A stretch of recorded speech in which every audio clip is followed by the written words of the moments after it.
Neighbours with Bible women ministries YouTube channel میں آپ سب کو خوش آمدید اور میرا دہندہ نام ہے، ہم سب کی سلامتی ہو۔ آج کا ہمارا ٹاپک ہے قصبی کاشفہ کی کتاب، اس کے 17 اور 18 باب میں ہم ایک عورت کے متعلق دیکھتے ہیں۔ یوحنا رسول کو جو مکاشفہ دکھایا جا رہا ہے، تو اس میں 7 فرشتوں میں سے اسے ایک کہتا ہے کہ ادھر آ، میں تجھے اس بڑی قصبی کی سزا دکھاؤں۔ میرے ساتھ حوالہ نکالیے گا، مکاشفہ کی کتاب اس کا 17 باب اور اس کی پہلی سے دوسری آیت۔ یہاں پر لکھا ہے، اور ان 7 فرشتوں میں سے جن کے پاس 7 پیالے تھے، ایک نے آ کر مجھ سے یہ کہا کہ ادھر آ، میں تجھے اس بڑی قصبی کی سزا دکھاؤں جو بہت سے پانیوں پر بیٹھی ہوئی ہے۔ یہاں پر یوحنا عارف کو کہا جا رہا ہے کہ ادھر آ، میں تجھے اس بڑی قصبی کی سزا دکھاؤں جو بہت سے پانیوں پر بیٹھی ہوئی ہے۔ پھر دوسری آیت میں لکھا ہے، اور جس کے ساتھ زمین کے بادشاہوں نے حرام کاری کی تھی، اور زمین کے رہنے والے اس کی حرام کاری کی میں سے متوالے ہو گئے تھے۔ اب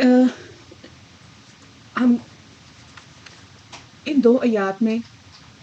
6 مختلف چیزوں پر غور کریں گے۔ پہلی چیز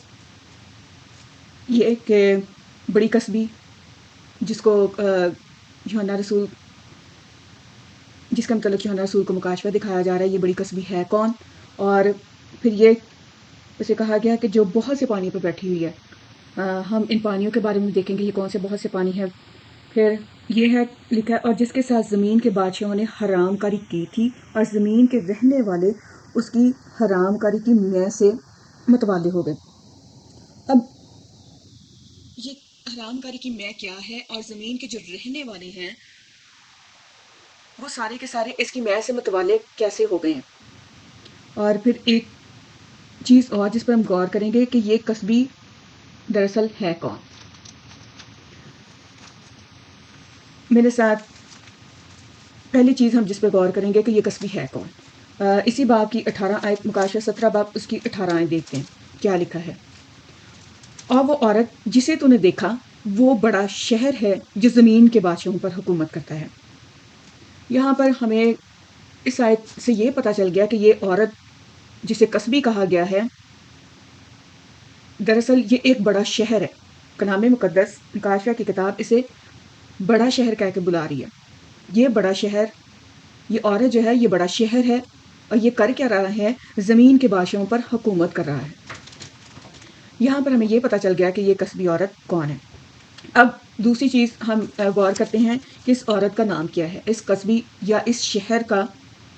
جو بڑا شہر ہے، اس کا نام کیا ہے۔ 17 باب کی 5ویں آیت دیکھتے ہیں،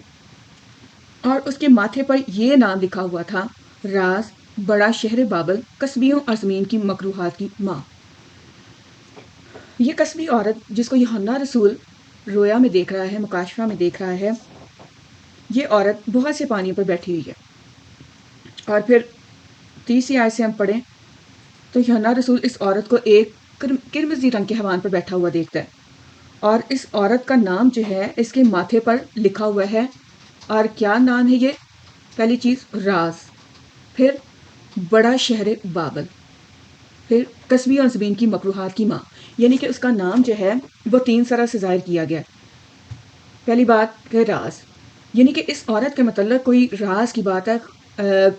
کوئی چھپی ہوئی بات ہے، یا کوئی ایسی بات ہے جو سب کو نمایاں نہیں ہے۔ اسی وجہ سے یوحنا رسول جو ہے 6 آیت کا آخری حصہ دیکھے تو لکھا ہے، اور اسے دیکھ کر سخت حیران ہوا۔ 6 آیت کے شروع سے دیکھ لیتے ہیں، اور میں نے اس عورت کو مقدسوں کا خون اور یسوع کے شہیدوں کا خون پینے سے متوالا دیکھا، اور اسے دیکھ کر سخت حیران ہوا۔ اس فرشتہ نے مجھ سے کہا، تو حیران کیوں ہو گیا؟ میں اس عورت اور اس کے حیوان کا جس پر وہ سوار ہے اور جس کے 7 سر اور سینگ ہے تجھے بھید بتاتا ہوں۔ یوحنا رسول جو ہے اس عورت کو جب دیکھتا ہے تو اس کی شناخت سے حیران ہوتا ہے۔ ایسا لگ رہا ہے کہ وہ حیران اس لیے ہوا ہے کہ وہ یہ قصبی عورت جو ہے، جب بھی قصبی کا ورڈ ذہن میں آتا ہے تو پتہ چلتا ہے کہ یہ قصبی جو عورت ہے یہ مشہور عورت ہوتی ہے، یہ جس جگہ پر ہوتی ہے اس میں علاقے میں جانی جاتی ہے اور مشہور ہوتی ہے، تقریباً ہر ایک کو اس کا پتہ ہوتا ہے۔ لیکن اس عورت کے متعلق یہ ہے کہ اس کی جو شناخت ہے وہ ایک طرح سے چھپی ہوئی ہے، کسی کو یہ نہیں پتہ چل رہا کہ یہ عورت دراصل ہے کون۔ کلام اسے قصبی کہہ رہا ہے، لیکن اس نے اپنی شناخت کسی اور طرح سے چھپائی ہوئی ہے. اور کیسے کہ وہ اپنے آپ کو راست باز ظاہر کر رہی ہوگی، وہ اپنے آپ کو نیک ظاہر کر رہی ہوگی، کیونکہ لکھا ہے میں نے اس عورت کو مقدسوں کا خون اور یسوع کے شہیدوں کا خون پینے سے متوالا دیکھا اور اسے دیکھ کر حیران ہو گیا. وہ عورت جو ہے اپنی شناخت کو چھپائے ہوئے ہے، اور کلام اس کی شناخت کو اب یہاں پر واضح کر رہا ہے کہ یہ ہے کون، اور اسی لیے اسے کہا گیا ہے راز. پھر اس کا جو نام ہے وہ بڑا شہر بابل ہے. پھر نہ صرف یہ بلکہ یہ قصبی زمین کی مفتوحات کی ماں ہے. تو یہاں پر ہمیں پتہ چل گیا ہے کہ یہ قصبی ہے عورت ہے کون،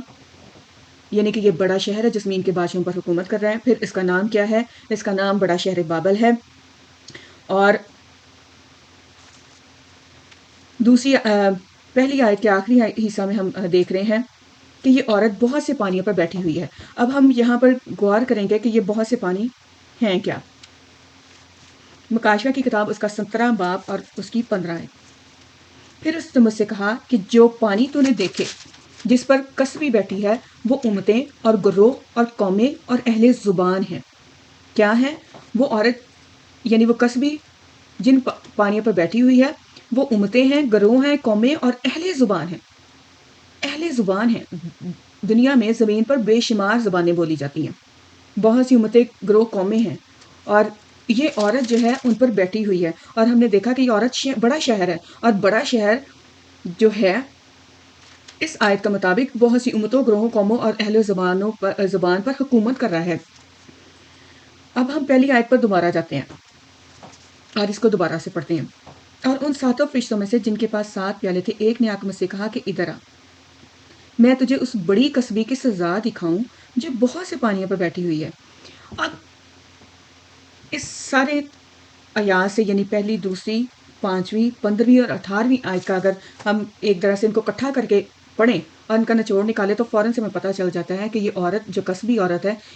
یہ بڑا شہر ہے، اس کا نام بڑا بابل ہے، اور یہ بہت سے پانیوں یعنی بہت سی قوموں، امتوں اور گروہوں پر حکومت کر رہی ہے، اور یہ اس کے کنٹرول اور قبضہ میں ہے، یعنی کہ یہ ان کو چلا رہی ہے. اور پھر یہ ہے کہ اس قصبے یا اس شہر نے جو دنیا پر حکومت کر رہا ہے یا قوموں پر حکومت کر رہا ہے، اس نے اپنی میں ان قوموں کو، ان لوگوں کو، ان امتوں کو پلائی ہوئی ہے، اور اس کی وجہ سے، اس کی میں سے یہ سب لوگ متوالے ہو گئے ہیں. ابھی ہم یہاں پر رک کر اس عورت کی جو میں اس نے پلائی ہے اس پر غور کریں گے کہ یہ میں ایکچولی کیا ہے، یہ کون سی میں ہے جس نے ان قوموں اور امتوں کو پلائی، اور وہ اس کی میں جو ہے، جو اس کی حرام کاری کی میں ہے، اس کو پی کر متوالے ہو گئے ہیں. اگر ہم حرام کاری کا ورڈ دیکھیں تو حرام کاری کا مطلب یہ ہوتا ہے کہ جو اصل مرد ہے یعنی ہسبینڈ ہے ہوتا، اس کے ساتھ کسی اور کو شامل کر لینا. اب یہ عورت جو ہے اس کے یہ قصبی کہلا رہی ہے، اور اس کے بہت سے آدمیوں یعنی بہت سے خداؤں کے ساتھ اس کے تعلقات ہیں، اس کے بہت سے خدا ہیں، اس کی بہت سی روایات ہیں. اگر ہم بابل پر غور کریں، اس نام بابل پر غور کریں تو یہ ہمیں قدیم بابل پر لے جاتا ہے، وہ بابل جس کو نمرود نے بنایا اور جس کی ابتدا کی نمرود اور اس کے لوگوں نے، اور نمرود نے وہاں پر اپنا نام کرنا چاہا تو لیکن خدا نے وہاں پر ان سب کے زبانوں میں اختلاف ڈال دیا تاکہ وہ ایک دوسرے کو سمجھ نہ سکیں. اس طرح سے خدا نے ان کا یہ کام بگاڑا. لیکن جس چیز پر ہم غور کر رہے ہیں وہ یہ روایات ہیں، اور قدیم بابل کا ذکر اس لیے کیا ہے کیونکہ بابل جب نمرود تھا تو وہاں سے کچھ روایات چلیں. ایک چیز میں آپ کو بتانا چاہتی ہوں کہ جب آدم اور حوا نے گناہ کیا تو خدا نے حوا سے کہا کہ عورت کی نسل سے جو آئے گا وہ شیطان کے سر کو کچلے گا. تو شیطان نے یہ بات ذہن میں رکھی اور اس طرح سے عورت کی نسل کو بگاڑنے کی کوشش کی۔ اب جب نمرود کا دور آیا تو وہاں پر ان لوگوں نے اس نجات دہندہ کی کہانی کو بگاڑنے کی کوشش کی، اور نمرود کی جو ماں تھی وہ بعد میں اس کی بیوی بھی بن گئی۔ یہ اس طرح کی جو روایات ہیں وہ بابل سے چلی، اور آپ اس کو سرچ کر سکتے ہیں بابلی روایات کو، اور ان روایات میں ہم دیکھتے ہیں کہ ایک عورت کا بڑا ذکر ملتا ہے، اور وہ عورت جو ہے زیادہ تر بچے کے ساتھ دکھائی جاتی ہے۔ سیمیرامیس، نمرود اور تموز، یہ تین جو ہیں خاص طور سے بابل کی روایات سے چلے، اور جب خدا نے لوگوں کی زبانوں میں اختلاف ڈالا، مختلف زبانیں گروہیں اور قومیں بن کر بٹ گئے، تو وہ کہانی جو تھی ان کے ساتھ ساتھ ہی چلنے لگی۔ وہ جدھر جدھر گئے، جو جتنی جتنی قومیں بنی وہ اس کہانی کو ساتھ لے گئے، اور اپنی مختلف زبانوں میں ان کے نام، کیونکہ ان کی زبانیں مختلف ہو گئیں تو نام مختلف ہو گئے، لیکن کہانی وہی رہی۔ اب جس چیز پر توجہ دینے کی ضرورت ہے وہ یہ کہ عورت ہے اور اس کا خاوند مر گیا، یعنی تموز مر گیا، تو سیمیرامیس یعنی اس کی جو بیوی ہے اس نے کہا کہ تموز جو ہے وہ سورج بن کے طلوع ہوا ہے، اور اس وقت سے لوگوں نے سورج کی بھی پوجا شروع کر دی، اور اس عورت کا جو بچہ پیدا ہوا اس نے اس کا نام تموز رکھا، لیکن لوگوں کو اس نے کہا کہ یہی نمرود اب تموز کی شکل میں آ گیا ہے، اور اس طرح سے مختلف اس نے اپنے آپ کو لوگوں کے سامنے ملکہ کے طور پر پیش کیا، اور جو سورج ہے اس سے کہا کہ یہ اس کا خاوند ہے، اور یہ اب اور زیادہ طاقت میں آ گیا، اور لوگوں کو اس کی پوجا کی طرف مائل کیا، یعنی کہ سورج کی پوجا، آسمان کی ملکہ اور بچہ، ان سب کی جو پوجا، عبادت یا دوسری روایات جو ہیں وہ بابل سے آئیں، اور بابل، قدیم بابل سے شروع ہو کر بہت سی زبانوں میں، بہت سے ملکوں میں، بہت سی قوموں میں پھیل گئی۔ مصر میں بھی اسی طرح کی روایات آپ کو نظر آئیں گی، اور اس کے بعد جو اسوری قوم تھی اس میں بھی آپ کو نظر آئیں گی، جو بابلی قوم تھی اس میں بھی آپ کو نظر آئیں گی، اور یونانیوں میں بھی نظر آئیں گی، اور یسوع مسیح کے زمانہ میں جو روم تھا اس میں بھی آپ کو نظر آئیں گی، کیونکہ جو افسس شہر تھا اعمال کی کتاب میں جو ہمیں نظر آتا ہے وہ بھی روم کا ہی ایک شہر تھا، اور اس میں اسی بابلی روایات کی عورت کی جو ارتمس دیوی کے نام سے پوجا ہو رہی تھی۔ تو یہ عورت جس کی پوجا نمرود کے زمانہ سے شروع ہوئی، یہ چلتی چلتی پوری دنیا میں آ گئی، اور ہم غور کر رہے ہیں کہ اس قصبی عورت نے یا اس بڑے شہر نے اپنی میں تمام قوموں کی پلائی ہے۔ تو یہ جو میں ہے یہ وہی روایات ہیں جو اس بابل سے چلی اور پوری دنیا میں پھیل گئی۔ اب ہم دیکھ رہے ہیں کہ زمین کے جو لوگ ہیں اس میں سے متوالے ہو گئے ہیں۔ اب نہ صرف یہ قدیم روم میں میں بھی تھی، بلکہ اگر ہم پوری دنیا پر غور کریں تو ہمیں اب جو نام نہاد کلیسیائیں ہیں جو اپنے آپ کو مسیح کی سچی کلیسیا یا مسیح کی سچی آواز کہتے ہیں، ان میں بھی یہ روایات پائی جاتی ہیں، اور انہوں نے نہ صرف ایک عورت کا بت بلکہ اس کے ساتھ ایک بچے کا بت بھی لگایا ہوا ہے۔ آپ ان کے گرجا گھروں میں، کیتھیڈرلز میں جا کے دیکھیں تو آپ کو وہی بابلی عورت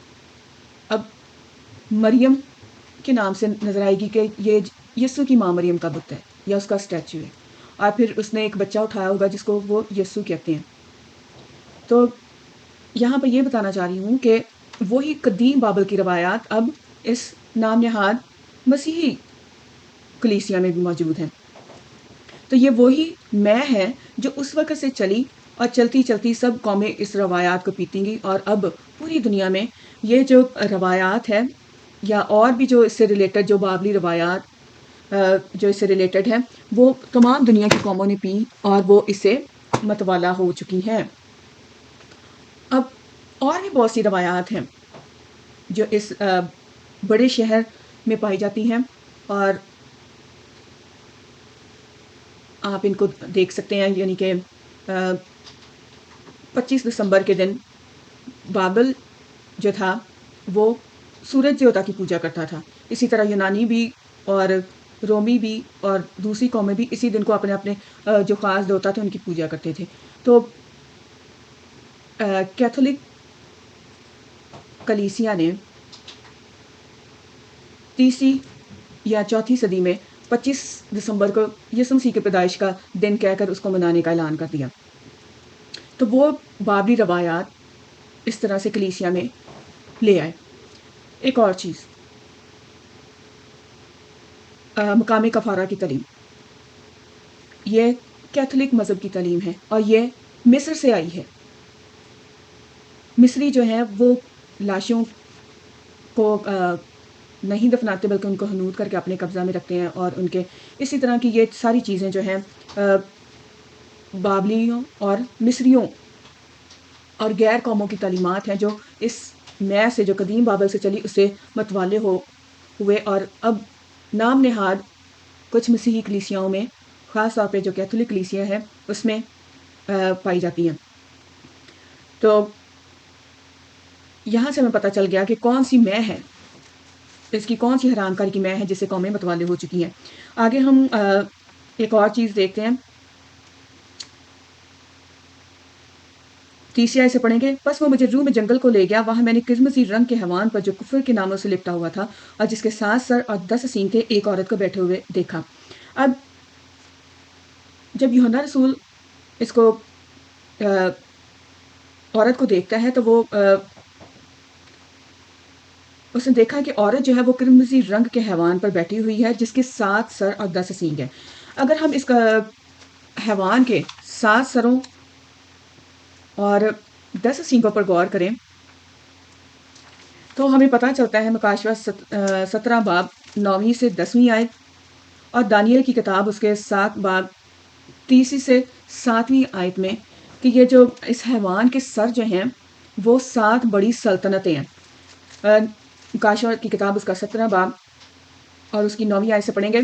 یہی موقع ہے اس ذہن کا جس میں حکمت ہے، وہ 7 سر 7 پہاڑ ہیں جن پر وہ عورت بیٹھی ہوئی ہے، اور وہ 7 بادشاہ بھی ہیں۔ پہلی چیز ہم نے دیکھا کہ عورت بہت سے پانیوں پر بیٹھی ہوئی ہے، پھر یہاں پہ بتایا جا رہا ہے کہ وہ عورت 7 پہاڑوں پر بیٹھی ہوئی ہے۔ وہ 7 سر 7 پہاڑ ہیں جن پر وہ عورت بیٹھی ہوئی ہے، وہ 7 بادشاہ بھی ہیں، 5 تو ہو چکے ہیں اور ایک موجود ہے اور ایک ابھی آیا نہیں، اور جب آئے گا تو کچھ عرصہ تک اس کا رہنا ضرور ہے۔ ہم اس حوالہ پر دوبارہ آئیں گے، پہلے ہم دانیل کی کتاب اس کا 7 باب 30 سے 7 آیت پڑھ لیتے ہیں، جہاں سے ہمیں ایک اور واضح ہو جائے گا کہ یہ جو سر ہیں اس حیوان کے وہ نہ صرف بادشاہ بلکہ بادشاہتیں ہیں، وہ سلطنتیں ہیں، بڑی سلطنتیں ہیں، اور اس کے بارے میں بھی ہم ڈیٹیل اسٹڈی کریں گے اگلے ٹاپک میں، حیوانوں کے نام سے، کہ یہ کون سے حیوان، یہ جو حیوان ہے یہ کون سا ہے، اور دانیل کی کتاب میں کون سے حیوانوں کا ذکر ہے، اور اس حیوان کے 7 سر کیا ہیں۔ تو دانیل کی کتاب اس کا 7 باب اس کی 30 سے 7 آیت تک پڑھتے ہیں۔ لکھا ہے، اور سمندر سے 4 بڑے حیوان جو ایک دوسرے سے مختلف تھے نکلے۔ پہلا شیر ببر کی مانند تھا اور عقاب کے سے بازو رکھتا تھا، اور میں دیکھتا رہا جب تک اس کے پر اکھاڑے گئے اور وہ زمین سے اٹھایا گیا اور آدمی کی طرح پاؤں پر کھڑا کیا گیا اور انسان کا دل اسے دیا گیا۔ اور کیا دیکھتا ہوں کہ ایک دوسرا حیوان ریچھ کی مانند ہے، وہ ایک طرف سیدھا کھڑا ہوا، اس کے منہ میں اس کے دانتوں کے درمیان 3 پسلیاں تھیں، اور انہوں نے سے کہا کہ اٹھ اور کثرت سے گوشت کھا۔ پھر میں نے نظر کیا، کیا دیکھتا ہوں کہ ایک اور حیوان تیندوے کی مانند اٹھا جس کی پیٹھ پر پرندے کے سے 4 بازو تھے، اور حیوان کے 4 سر تھے، اور سلطنت اسے دی گئی۔ پھر میں نے رات کو رویا میں دیکھا، اور کیا دیکھتا ہوں کہ ایک چوتھا حیوان ہولناک اور ہیبت ناک اور نہایت زبردست ہے، اور اس کے دانت لوہے کے اور بڑے بڑے تھے۔ وہ نکل جاتا اور ٹکڑے ٹکڑے کرتا تھا، اور جو کچھ باقی بچتا اس کو پاؤں سے لٹاتا تھا، اور یہ ان سب پہلے حیوانوں سے مختلف تھا، اور اس کے 10 سینگ تھے۔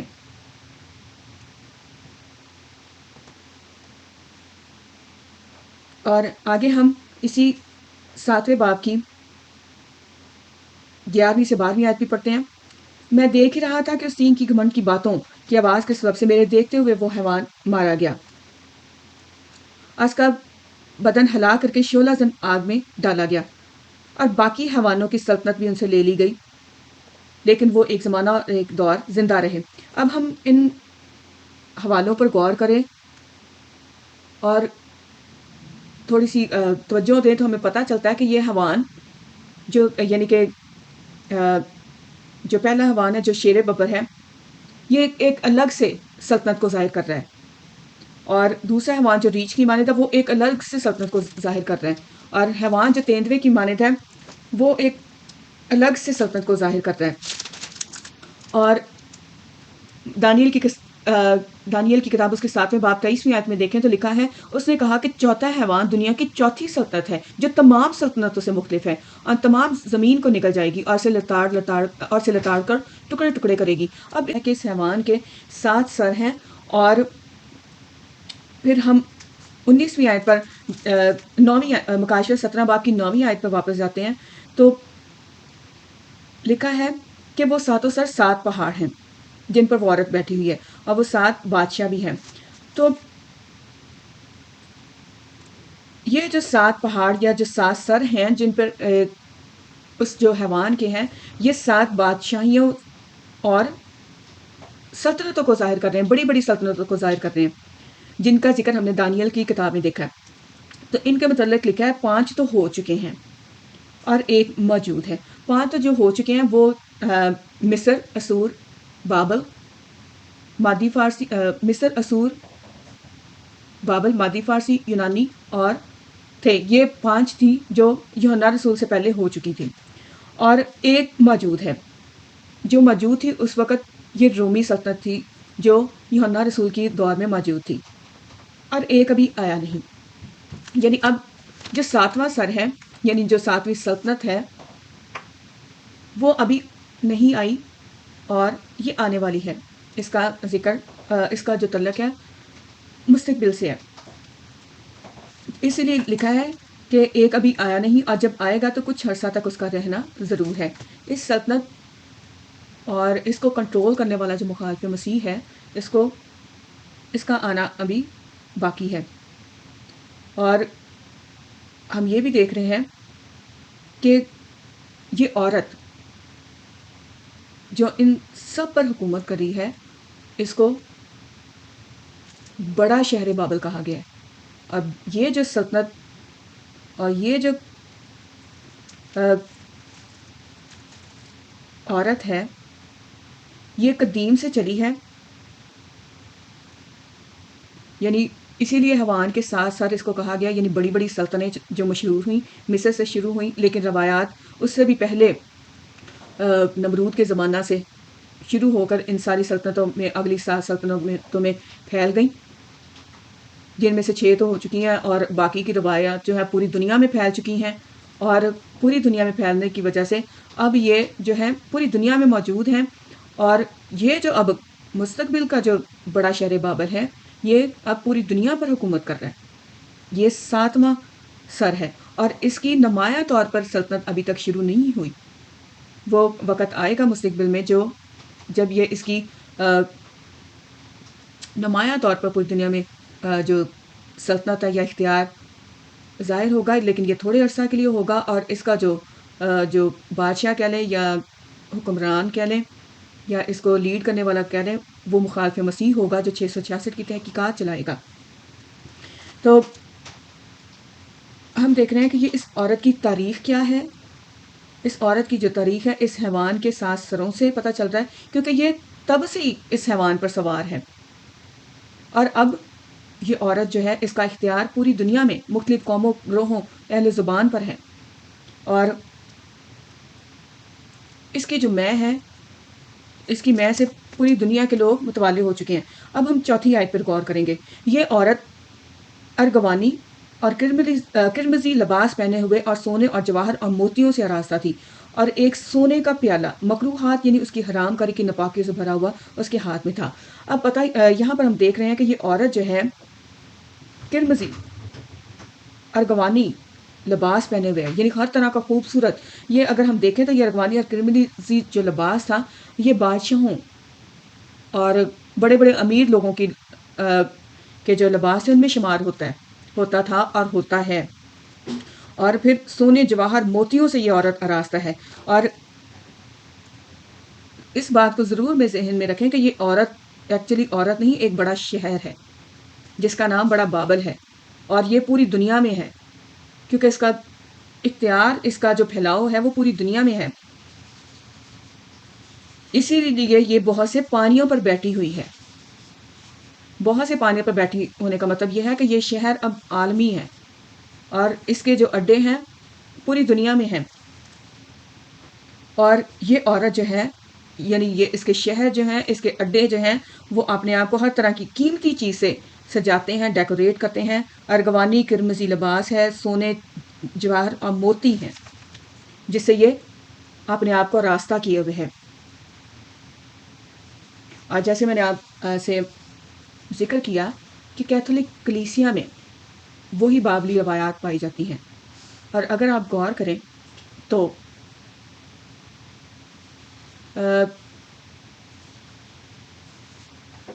جو پوری دنیا میں سب سے بڑا سوئس بینک ہے، تو آپ ریسرچ کر سکتے ہیں اور دیکھیں گے آپ کہ کون سی تنظیم کا جو کنٹرول ہے سوئس بینک پہ۔ پھر اب اگر آپ اور دیکھیں، غور کریں تو پوری دنیا میں مذہبی لحاظ سے اسی تنظیم کا کنٹرول ہے، اور یہ بہت سے ملکوں کو مذہبی، نہ صرف مذہبی لحاظ سے بلکہ دنیاوی لحاظ سے بھی کنٹرول کرتے ہیں۔ بہت سا ہدیہ، بہت سے چندے، بہت سا پیسہ جو کاروبار ہے، بزنس ہے، یہ ان کے کنٹرول میں ہے، اور یہ سارا پیسہ جو ہے ویٹیکن سٹی کو جاتا ہے۔ اگر آپ ان کے کیتھیڈرلز، گرجا گھر اور زیارت گاہیں دیکھیں تو یہ بلڈنگز جو ہیں بڑے خوبصورت طرح کے پتھروں سے اور موتیوں سے، جواہروں سے اور اس طرح کی چیزوں سے آراستہ ہیں، اور جیسے کہ آپ ان تصویروں میں دیکھ سکتے ہیں، اور اگر آپ خود بھی سرچ کریں تو آپ کو نظر آئے گا ہر طرح کا قیمتی سامان، خوبصورت چیزوں سے انہوں نے آپ نے ان کو سجایا ہوا ہے تاکہ لوگوں کی، ٹورسٹ کی اٹریکشن زیادہ سے زیادہ ہو اور بہت سے لوگ وہاں پر زیارت کرنے جائیں، اور یہ زیادہ سے زیادہ پیسہ جو ہے اس کو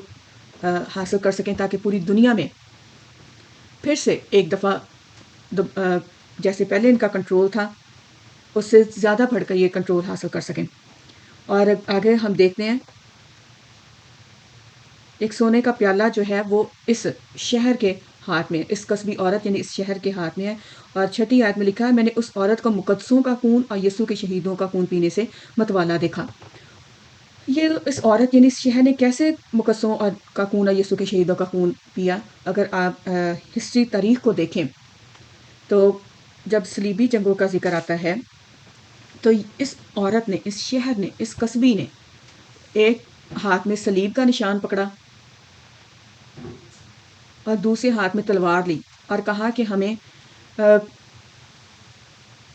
پطرس کی گدی نشینی، پطرس رسول کی گدی نشینی حاصل ہے، اور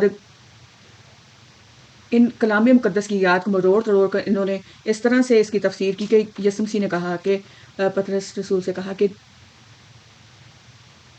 تم تلواریں لے لو، اور پطرس کی 2 تلواروں کا یہ ذکر کرتے ہوئے کہتے ہیں کہ ایک جو ہے وہ مذہبی تلوار اور ایک دنیاوی تلوار، یعنی سیکولر آرم. سیکولر آرم یعنی دنیاوی بازی، یہ فوجی طاقت کو کہتے ہیں کہ نہ صرف ہم مذہبی لحاظ سے لوگوں کو اپنے کنٹرول میں کریں بلکہ دنیاوی اور فوجی طاقت سے بھی لوگوں کو اپنے کنٹرول میں کریں. اور اس طرح کی تعلیم پھیلا کر انہوں نے بہت سے لوگوں پر ظلم و ستم ڈھایا. پروٹسٹینٹ اور دوسری جتنی قومیں تھیں، مذہب تھے، ان کو بھی انہوں نے کنٹرول کیا. اور نہ صرف یہ بلکہ ان کو مذہبی طور سے ان پر حکومت کی اور اعلان کیا کہ جن لوگوں کے پاس بھی اگر کلام مقدس کے نسخے یا پرانے عہد نامہ کے نسخے یا کلام کے اگر مختلف حصے کسی کے پاس بھی اگر ملے تو وہ قتل کیے جائیں گے، ان کو بڑی سے بڑی سزا دی جائے گی. اور ایسا انہوں نے کیا. اگر آپ دیکھیں تو ابھی میرے ذہن میں نام نہیں یاد، جس نے ایک شخص نے کلام مقدس کی انگلش میں ٹرانسلیشن کی تو اسی کیتھولک نے اس کو شخص کو زندہ آگ میں جلا دیا. تو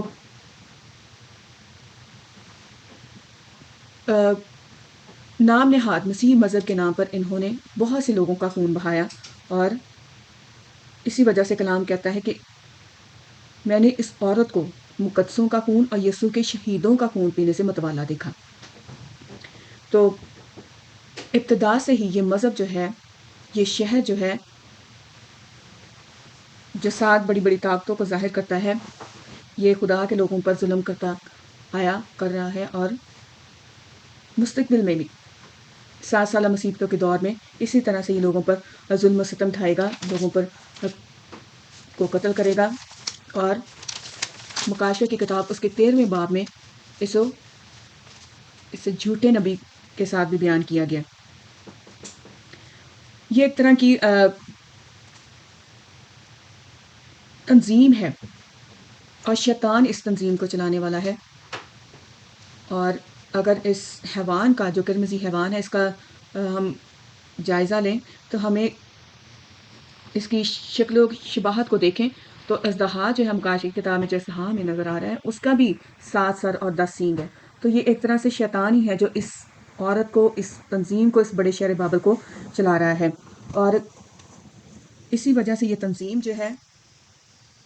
کیونکہ شیطان اس کو چلا رہا ہے، تو شیطان جو ہے جہان کا خدا ہونے کے ناطے جس کو چاہتا ہے یہ دولت دیتا اور ان کو مالا مال کرتا ہے. اور اسی وجہ سے ہمیں نظر آتا ہے کہ یہ عورت جو ہے ہر طرح کی، مکاشفہ کی کتاب اس کا 17-18 باب دیکھیں تو یہ عورت جو ہے، یہ شہر جو ہے، ہر طرح کی دولت سے مالا مال ہے. اور جب کہ ہم یسوع مسیح کی تعلیم دیکھتے ہیں تو 16 باب 13 آیت میں یسوع مسیح کہتا ہے کہ کوئی نوکر جو ہے وہ 2 مالکوں کی خدمت نہیں کر سکتا. یعنی کہ یا تو خدا کی پیروی کرے یا دولت کی. اور یسوع مسیح نے امیر آدمی سے بھی کہا کہ اپنی دولت تو غریبوں میں بانٹ دے اور تجھے آسمان پر خزانہ ملے گا. جبکہ یہ تنظیم جو ہے ہر طرح کی دولت کو اپنے قبضہ میں، چاہے یہ جائز طریقے سے ہو چاہے ناجائز طریقے سے، یہ اپنے قبضہ میں کرتی آئی ہے اور کر رہی ہے.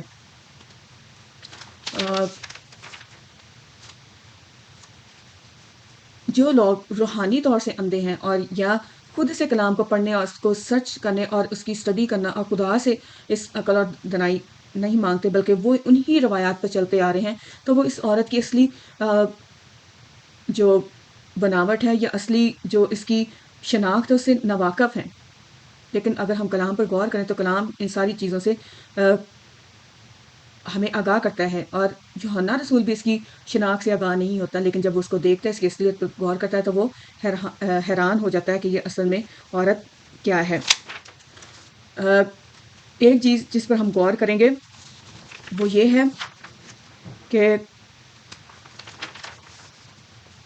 پہلے مکاشفہ کی کتاب اس کے 17 باب اس کی پہلی آیت میں ہی یوحنا رسول سے کہا جا رہا ہے کہ ادھر آ، میں تجھے اس بڑی کسبی کی سزا دکھاؤں کہ اس عورت کی سزا کیا ہے. اب ہم اس بڑی کسبی، جس کا نام بڑا شہر بابل ہے، جو ایک بڑا شہر ہے اور پوری دنیا میں یہ پھیلا ہوا ہے، یہ عالمگیر شہر ہے، یہ عالمگیر بڑا بابل ہے، اس کی سزا دکھاؤں. تو اس کی سزا کیا ہے؟ مکاشفہ کی کتاب ہم 16واں باب اور اس کی 19ویں آیت میں دیکھتے ہیں، لکھا ہے اور اس بڑے شہر کے 3 ٹکڑے ہو گئے اور قوموں کے شہر گر گئے اور بڑے شہر بابل کی خدا کے ہاں یاد ہوئی تاکہ اسے اپنے سخت غضب کی مے کا جام پلائے۔ اس بڑے شہر کے 3 ٹکڑے ہو گئے، قوموں کے شہر گر گئے۔ قوموں کے شہر کیوں گرے؟ کیونکہ وہ اس عورت اس بڑے شہر کا حصہ ہے، جہاں سے یہ جو قوموں کے شہر ہیں، اس بڑے شہر یعنی جو مین گڑھ ہے، وہاں سے یہ احکام لیتے ہیں، وہاں سے یہ روایات کو حاصل کرتے ہیں، وہاں سے آرڈرز لیتے ہیں، اور اسی لیے اس بڑے شہر کی جہاں سے یہ اصل میں آرڈر نکلتے ہیں، آپ اس کو ویٹیکن سٹی بھی کہہ سکتے ہیں، کیونکہ وہاں سے ہی اس نام نہاد مسیحی کلیسیا کے جو اختیارات یا آرڈرز آتے ہیں۔ تو کلام کہہ رہا ہے کہ اس بڑے شہر کے 3 ٹکڑے ہو گئے اور قوموں کے شہر گر گئے اور بڑے شہر بابل کی خدا کے یاد ہوئی تاکہ اسے اپنے سخت غضب کی مے کا جام پلائے۔ اور مکاشفہ 18 باب اس کی 21ویں آیت میں لکھا ہے، پھر ایک زوراور فرشتہ نے بڑی چکی کے پاٹ کی مانند ایک پتھر اٹھایا اور یہ کہہ کر سمندر میں پھینک دیا کہ بابل کا بڑا شہر بھی اسی طرح زور سے گرایا جائے گا اور پھر کبھی اس کا پتہ نہ ملے گا۔ یہ بابل کا جو بڑا شہر ہے جو زمین کے بادشاہوں پر حکومت کر رہا ہے، اس کی سزا یہ ہے کہ اس کے 3 ٹکڑے ہوں گے اور قوموں کے شہر یعنی وہ شہر جو اس کی پیروی کر رہے تھے، جو اس کے بڑے گڑھ تھے، وہ بھی اس کے ساتھ گریں گے اور تباہ و برباد ہوں گے۔ لیکن یہ شہر، یہ قصبی، یہ تنظیم پوری دنیا میں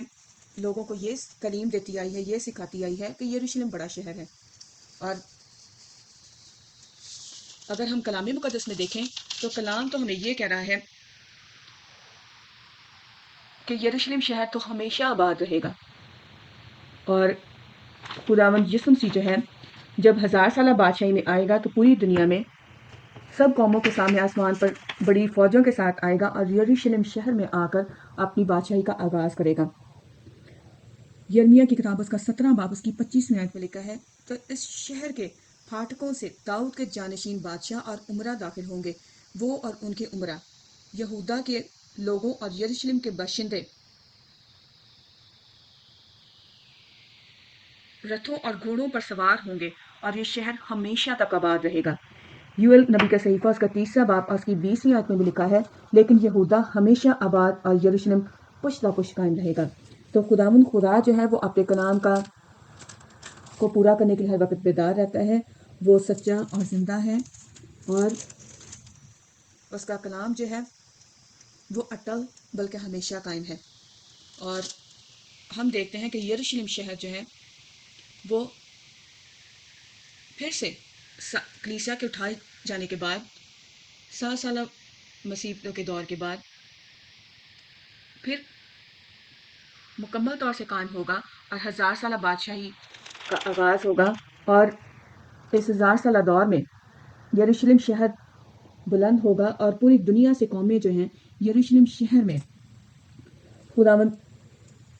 یسوع کی شریعت کو سننے آئیں گی اور خداوند کے بڑے بڑے کاموں کو جاننے کے لیے اس کی پیروی کریں گے، جیسے ہم یوئیل نبی کے صحیفہ اور زکریا نبی کے صحیفہ میں بھی دیکھتے ہیں۔ زکریا نبی کے صحیفہ اس کا 14 باب اس کی 16ویں آیت سے پڑھیں گے، لکھا ہے، اور یروشلم سے لڑنے والی قوموں میں سے جو بچ رہیں گے سال بسال بادشاہ رب الافواج کو سجدہ کرنے اور عید خیام منانے کو آئیں گی، اور دنیا کے ان تمام قبائل پر جو بادشاہ رب الافواج کے حضور سجدہ کرنے کو یروشلم میں نہ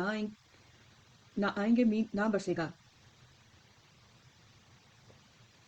اور آگے 20 آیت سے لکھا ہے، اس روز گھوڑوں کی گھنٹیوں پر مرقوم ہوگا خداوند کے لیے مقدس، اور خداوند کے گھر کی دیگیں مذبح کے پیالوں کی مانند مقدس ہوں گی، بلکہ یروشلم اور یہودا میں کی سب دیگیں رب الافواج کے لیے مقدس ہوں گی، اور سب ذبیحے گزرانے والے آئیں گے اور ان کو لے کر ان میں پکائیں گے، اور اس روز پھر کوئی کنانی رب الافواج کے گھر میں نہ ہوگا۔ خداوند اپنے مقدس پاک کلام کے وسیلہ سے ہمیں برکت دے اور کلام مقدس کی سچائیوں کو سمجھنے، ان میں بھرنے اور دوسروں تک اس سچائی کے کلام کو لے جانے کے لیے ہمیں اور زیادہ فضل عطا کرے۔ نجات دہندہ نام میں ہم سب کے سامنے